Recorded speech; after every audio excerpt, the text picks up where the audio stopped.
పల్నాడు జిల్లా సిరిగిరిపాడులో ఉద్రిక్త వాతావరణం నెలకొంది. వైసీపీ నేతలపై టీడీపీ వర్గీయులు రాళ్ల దాడి చేశారు. ఈ దాడిలో పిన్నెల్లి రామకృష్ణారెడ్డి సతీమణి రమ, గట్ల అరుణ్ కుమారి, మాజీ ఎంపీపీ చౌడేశ్వరి, మహిళా కౌన్సిలర్లు, పలువురు మహిళలకు తీవ్ర గాయాలయ్యాయి. వీరంతా ఎన్నికల ప్రచారం నిర్వహిస్తుండగా టీడీపీ వర్గీయులు రాళ్ల దాడి చేశారు.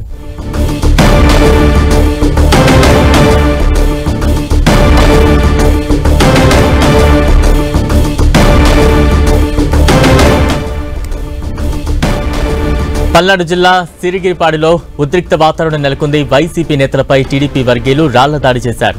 ఈ దాడిలో పిన్నెల్లి రామకృష్ణారెడ్డి సతీమణి రమ, గట్ల అరుణ్ కుమారి, మాజీ ఎంపీపీ చౌడేశ్వరి, మహిళా కౌన్సిలర్లు, పలువురు మహిళలకు తీవ్ర గాయాలయ్యాయి. వీరంతా ఎన్నికల ప్రచారం నిర్వహిస్తుండగా టీడీపీ వర్గీయులు రాళ్ల దాడి చేశారు.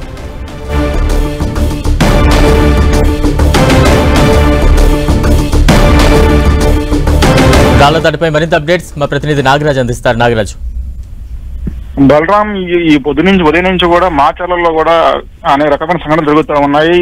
పొద్దున కూడా బాంబులు దొరికాయి, తర్వాత కత్తులు కడాలు మొత్తంగా దొరికిన పరిస్థితి అయితే ఉంది. ఈ రోజు ప్రచారమైనటువంటి ఎమ్మెల్యే అభ్యర్థి ఎవరైతే ఉన్నారో వాళ్ళకి సంబంధించినటువంటి అభ్యర్థులు కూడా, మహిళా అభ్యర్థులు కూడా ప్రచారం చేస్తూ ఉన్నారు. దానికి సంబంధించినటువంటి వాళ్ళ మీద ఒకసారిగా కూడా రాళ్లదా జరిగింది. సిరిగిరిపాడులో కూడా ఈ రోజు పిన్నెల్లి రామకృష్ణారెడ్డి సతీమణి వాళ్ళతో పాటుగా మిగతా మహిళా కార్యకర్తలు మొత్తం కూడా ప్రచారం నిర్వహిస్తూ ఉన్నారు. దాదాపుగా ప్రచారం దగ్గర పడుతున్న సమయంలో కూడా ఈ రోజు ఒకసారి కూడా టీడీపీ చెందినటువంటి కొంతమంది వర్గీయులు కూడా వాళ్ళ మీద కూడా రాళ్ల దాడి పాల్పడ్డారు. ఈ దాడిలో కూడా మొత్తం మహిళల కార్యకర్తలు కూడా గాయాలయ్యాయి. వీళ్ళందరూ కూడా ప్రస్తుతానికి అయితే క్షతగాత్రులందరినీ కూడా ప్రభుత్వ ఆసుపత్రికి తరలించిన పరిస్థితి అయితే ఉంది. మొత్తానికి మాచర్లలో కూడా అనేక సంఘటనలు చోటు చేసుకుంటున్నాయి. ఎలక్షన్ దగ్గర పడే కొన్ని కూడా అటు ఫ్యాక్షన్ గ్రామాల్లో కూడా పడిస్తున్నటువంటి వ్యవహారంలో కూడా ఇటువంటి సంఘటన చోటు చేసుకుంటున్నావా. ఇప్పటికే పోలీసులకు కూడా కొంతమంది గాయాలైన తెలుస్తా ఉంది. అటు ఎస్ఐకి ఎవరైతున్నారు, ఎస్ఐకి కూడా గాయాలయ్యాయి. జీపును కూడా పాక్షికంగా కూడా ధ్వంసం చేసిన పరిస్థితి అయితే కనబడుతుంది. బలరాం.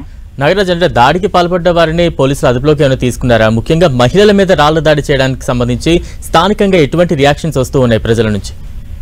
అంటే ఒక రకంగా చెప్పాలి అంటే మాచర్ల గ్రామంలో కూడా మొత్తం అంతా కూడా అంతా ఫ్యాక్షన్ గ్రామాల్లో ఉన్నటువంటి పరిస్థితి ఉంది. మరి ఎలక్షన్ నేపథ్యంలో అటు టీడీపీ అటు వైసీపీ కూడా నువ్వా నేనే అనే పరిస్థితిలో ఉన్నాయి. పూర్తిగా స్థాయిలో కూడా ప్రచారం చేస్తున్నటువంటి వారిపై కూడా ఒకరిపై ఒకరు రాళ్ల దాడికి అయితే మాత్రం పాల్పడుతున్న సంఘటనలు కూడా చోటు చేసుకుంటున్నాయి.